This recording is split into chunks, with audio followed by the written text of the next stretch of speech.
Bonjour à tous, bonjour à toutes. Bien heureux de pouvoir vous présenter mon cours. En premier, je vais me présenter moi-même. Je suis toujours un professeur à l'Université Laval, mais spécialisé en ethnomusicologie. Pour mieux comprendre c'est quoi l'ethnomusicologie de manière simple, disons que je suis un anthropologue spécialisé dans le domaine de la musique.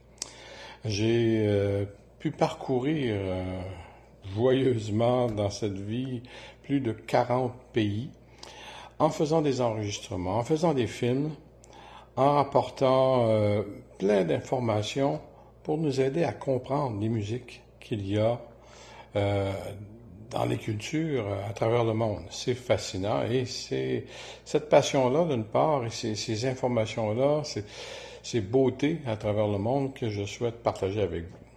Nous allons surtout nous concentrer sur les musiques traditionnelles, car les musiques populaires se ressemblent d'un pays à l'autre. Ils ont une formule assez semblable pour attirer l'attention et puis pour faire danser, etc. Donc, ce domaine-là, auquel je suis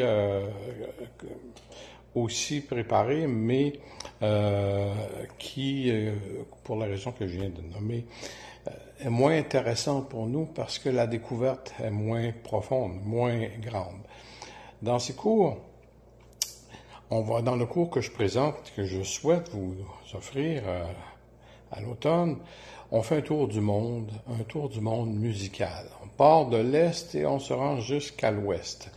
On va faire la Chine, le Japon, l'Inde, Bali, l'Afrique, le Moyen-Orient, les Caraïbes, l'Amérique latine. Donc, tout ça dans un voyage très illustré, avec des films, avec des photos que j'ai prises. Vous allez d'ailleurs en voir quelques-unes là, que je vais mettre dans le montage que je vous présente actuellement. Mais il y en a des tonnes. J'ai pris plus de 50 000 photos et plusieurs films lors de mes voyages. Et j'ai très hâte de pouvoir, en espérant que ça fonctionne, vous les partager. Vous donner un exemple de l'approche que je privilégie comme anthropologue de la musique, c'est que je fais un lien entre un pays, par exemple, sa culture et la forme musicale. Pour donner un petit exemple, si on prend l'Inde, par exemple, il y a toujours une vibration de base qu'on entend. Je ne sais pas si vous l'avez à l'esprit, si vous avez déjà entendu, mais il y a un instrument qui s'appelle le tempura qui, lui, émet une vibration. Une espèce de continu. Donc, dans la cosmogonie indienne, c'est cette vibration-là, appelée le nada, qui crée le monde.